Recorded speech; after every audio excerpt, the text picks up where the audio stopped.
Ova rela berhadapan dengan para alumni UGM serta rekan sejawatnya yang memiliki banyak bukti kepalsuan ijazah Jokowi.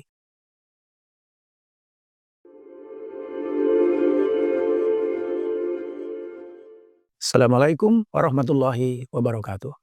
Sobat Depres, kembali bersama saya Suwandi Hasan dalam ngobrol politik Indonesia Depres.id agar saya, Anda dan kita semua paham tentang politik. Sobat Depres, setelah KPU mengeluarkan salinan ijazah Jokowi, maka kepalsuan ijazah itu makin terbuka. Namun, di tengah kian terbukanya kepalsuan ijazah itu, Rektor UGM, Ova Emilia, masih bersikukuh membela keaslian ijazah Jokowi. Ova rela berhadapan dengan para alumni UGM serta rekan sejawatnya yang memiliki banyak bukti kepalsuan ijazah Jokowi. Selama ini, Ova menegaskan keaslian ijazah Jokowi hanya melalui narasi di konferensi pers dan podcast internal UGM tanpa menunjukkan dokumen apapun. Apakah kegigihan Ova Emilia ini karena dia berhutang budi atau tersandera? Bagaimana pula proses terpilihnya Ova Emilia sebagai Rektor UGM pada tahun 2022 lalu? Sobat Depres, Profesor Ova Emilia terpilih sebagai Rektor UGM periode 2022-2027 melalui voting dalam rapat pleno Majelis Wali Amanat Universitas Gadjah Mada pada tanggal 20 Mei 2022. Ova Emilia adalah guru besar dari Fakultas Kedokteran Kesehatan Masyarakat dan Keperawatan FKMK UGM. Dalam voting itu, Ova menang telak dengan meraih 21 suara, sementara dua kandidat lainnya, Dindar Lianto, 3 suara, dan Bambang Agus Kironoto hanya meraih 1 suara. Ova Emilia mengalahkan 2 pesaingnya dalam pleno yang dipimpin oleh Ketua Majelis Wali Amanat UGM, Pratikno. Usai pemilihan itu, Pratikno berkomentar tentang proses voting yang memenangkan Ova tersebut. Anggota MWA secara khusus melakukan pemilihan secara voting. Hasil seluruh proses voting telah ditentukan hasilnya. Pertama tertinggi melampaui 50%, Profesor Ova, kata Pratikno ketika itu. Selain Ketua Majelis Wali Amanat UGM, Pratikno ketika itu juga adalah Menteri Sekretaris Negara di pemerintahan mantan Presiden Joko Widodo. Jabatan itu didudukinya selama 2 periode Jokowi berkuasa. Sebelumnya, Pratikno adalah Rektor UGM periode 2012-2017. Namun tahun 2014 dia mengundurkan diri setelah ditunjuk Jokowi menjadi Menteri Sekretaris Negara. Jabatan Rektor UGM kemudian dijabat oleh Profesor Dwi Korita Karnawati hingga 2017. Dwi Korita mencatat namanya sebagai Rektor wanita pertama UGM, sedangkan Profesor Ova Emilia adalah wanita kedua yang menjabat sebagai Rektor di kampus biru itu. Dan keduanya terpilih ketika Pratikno menjabat sebagai Menteri Sekretaris Negara. Pratikno sendiri disebut sebagai teman dekat Jokowi sejak Jokowi masih di Solo menjelang terpilih sebagai wali kota Solo tahun 2005 lalu. Hubungan itu terus berlanjut hingga Jokowi menjadi presiden selama 2 periode. Sebagai guru besar politik, Pratikno sangat piawai dalam berpolitik sampai disebut sebagai operator politik Jokowi yang berperan besar dalam mensukseskan Jokowi dan keluarganya. Kepiawaiannya itu ditunjukkan juga dengan posisinya sebagai Menteri Koordinator Bidang Pembangunan Manusia dan Kebudayaan Indonesia di Kabinet Merah Putih Presiden Prabowo Subianto. Sobat Depres, sejumlah pihak menyebut Jokowi selama menjabat wali kota Solo bergelar Dr. Andes. Gelar itu disandangnya hingga menjelang mengikuti pemilihan Gubernur DKI Jakarta pada Juli 2012. Pada pemilihan Gubernur Jakarta tahun 2012 itu, Jokowi telah menyandang gelar Insinyur Fakultas Kehutanan Universitas Gadjah Mada. Dalam beberapa dokumen yang beredar, Jokowi disebut lulus tahun 1985. Perubahan gelar inilah yang kemudian menimbulkan pertanyaan tentang status dan gelar Jokowi sebagai alumni Fakultas Kehutanan UGM. Dari kronologisnya, perubahan gelar Jokowi dari Dr. Andes menjadi insinyur itu terjadi antara tahun 2011-2012. Pada tahun itu, Rektor UGM dijabat oleh Pratikno, kawan dekatnya yang kemudian diangkat Jokowi sebagai Mensesnek selama 2 periode. Ijazah S1 Jokowi sampai hari ini masih menjadi perdebatan karena Jokowi tak berani menunjukkan ijazahnya ke publik. Sementara bukti kepalsuan ijazah itu sudah bertebaran kemana-mana yang disebar oleh para penggugatnya, seperti fotokopi ijazah, unggahan ijazah di internet, skripsi, buku alumni, dokumen kemahasiswaan, termasuk lembar koran Kedaulatan Rakyat yang berisi pengumuman kelulusan calon mahasiswa baru UGM tahun 1980, tahun yang disebut sebagai tahun masuknya Jokowi ke UGM.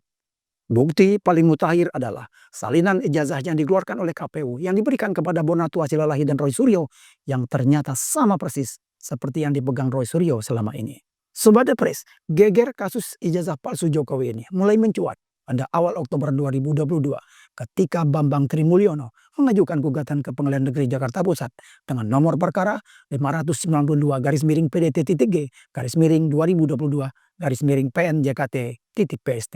Namun, karena gugatannya ini, Bambang Tri kemudian divonis 6 tahun penjara bersama Nur Raharja alias Gus Nur oleh Pengadilan Negeri Solo karena didakwa menyebarkan ujaran kebencian tentang berita bohong ijazah palsu Jokowi. Geger ijazah palsu Jokowi ini pun ikut menyeret UGM sebagai institusi pendidikan tinggi yang menerbitkan ijazah itu.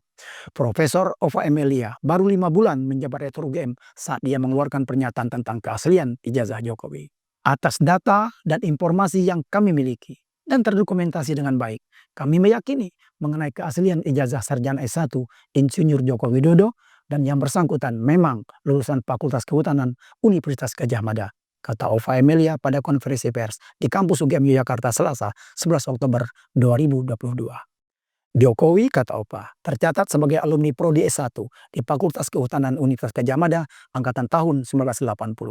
Dinyatakan lulus UGM tahun 1985 sesuai ketentuan dan bukti kelulusan berdasarkan dokumen yang kami miliki, ujar Ova lagi menambahkan penjelasannya. 3 tahun kemudian, Ova menegaskan lagi keaslian ijazah Jokowi dalam video yang diunggah di kanal YouTube resmi UGM pada 23 Agustus 2025.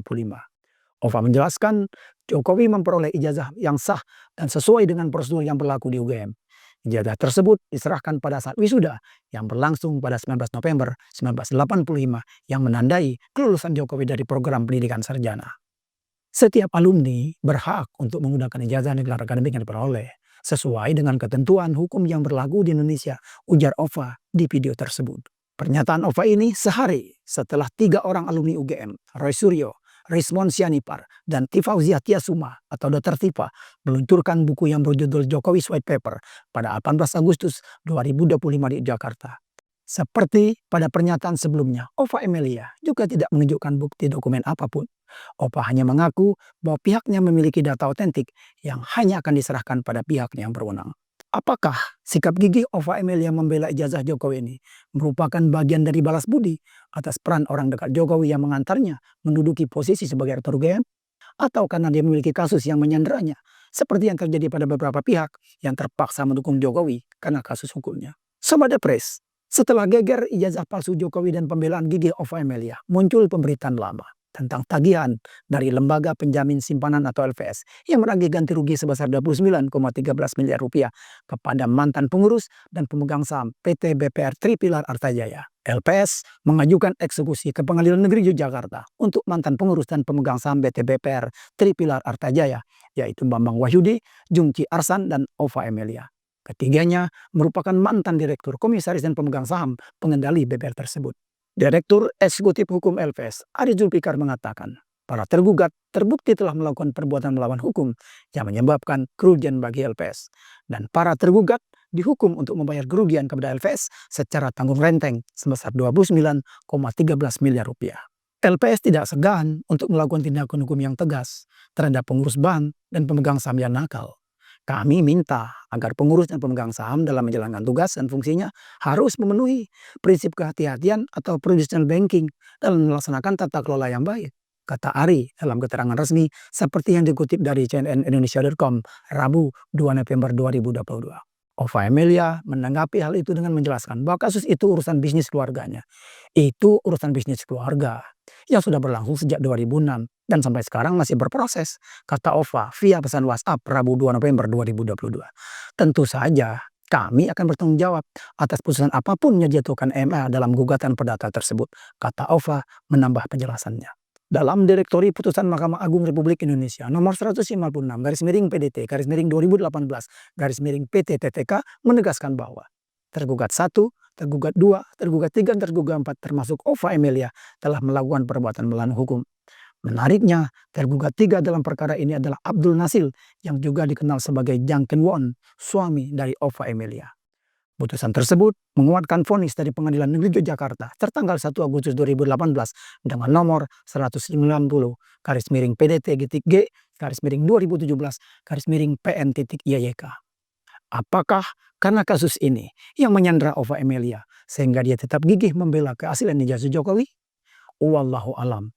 Tapi banyak spekulasi yang mengaitkan sikap Ova itu dengan kasus yang melilitnya tersebut. Semoga bermanfaat dan menambah wawasan. Sampai jumpa. Assalamualaikum warahmatullahi wabarakatuh.